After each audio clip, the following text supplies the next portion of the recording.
Undergoing a once-in-a-decade revamp. 17 tons of chalk are being laid onto the Cerne Abbas Giant in Dorset. The giant, whose origin remains a mystery, undergoes a revamp by the National Trust every decade or so. But work is starting earlier this year due to climate change impacting weather patterns.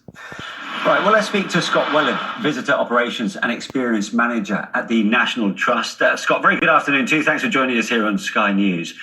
So what shift in weather patterns are we seeing that's being made to shift your work into the month of May now?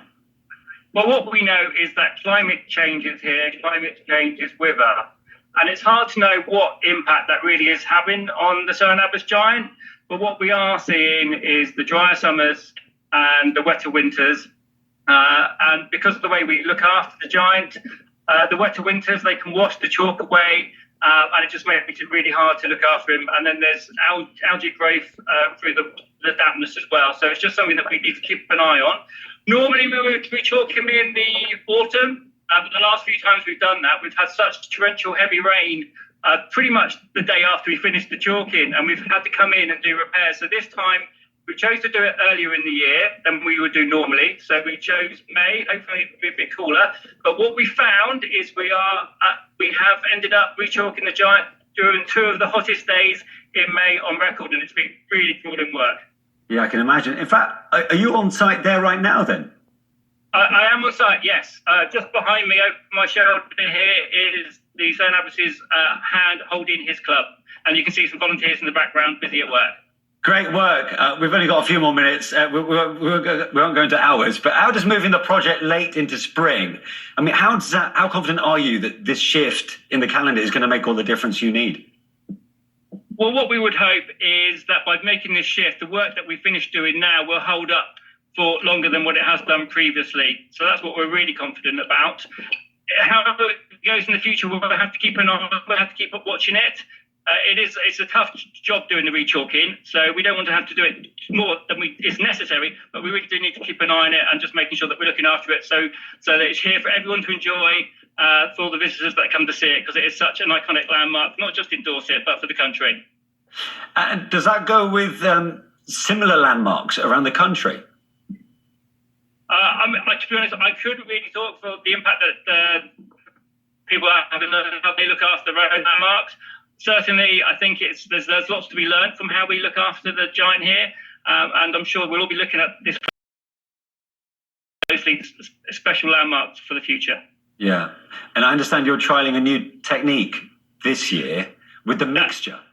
That's correct. So previously what we do what we're doing at the moment, we're still on the digging out of the old chalk. So what happens is the grass and the roots will start to grow through that old chalk. So that old chalk needs to be removed, getting rid of as much of those roots as possible. So when new chalk is put in, it stays as pristine for longer.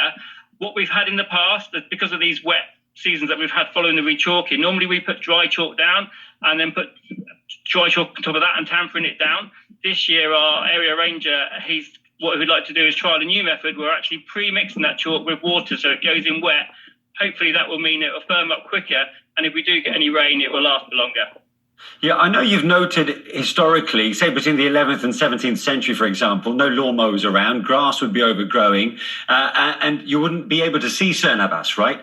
But with the wetter summers that we're having, it's about keeping the grass at bay as well, isn't it? It's not just about chalking the actual giant himself.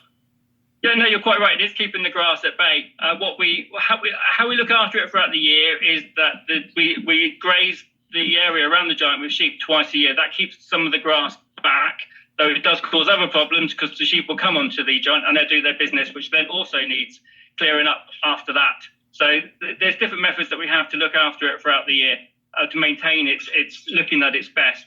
But often, when we look back to, I think one of the mysteries of the giant, because we know now through carbon dating that he was created around 700 to 1100 AD, but there's no written record of him until the late 1600s. So that's a mystery on its own. And one of the theories is that the grass grew back over him and he disappeared for generations. And this has all come about, as we've mentioned, because of climate change. What about the local wildlife there? What are you doing to protect that around the landmark itself? So yeah, we've just made a recent acquisition. So until the beginning of this year, the only thing that the National Trust actually owned up here was the outline around the giant himself. But now, thanks to some very generous individuals and through a series of grants, we now own much of the land around the giant himself. It's a very important landscape for nature. It's very popular for the butterflies, particularly the Duke of Burgundy. So we know that we need to look after that land, not just for us, but for generations to come. So we're really pleased that we've been able to purchase that land so we can restore it for nature. And actually part of that appeal, we actually had some of our volunteers this week who donated to that appeal to help us buy the land. They were put into a prize draw, and some of those people have been up here this week as part of their prize to help rechalk the giant so that they can support part of the landscape that they've helped us take control over. Yeah, brilliant. Well, great effort considering the weather of late. Thanks very much indeed for joining us, Scott. Pleasure. Thank you.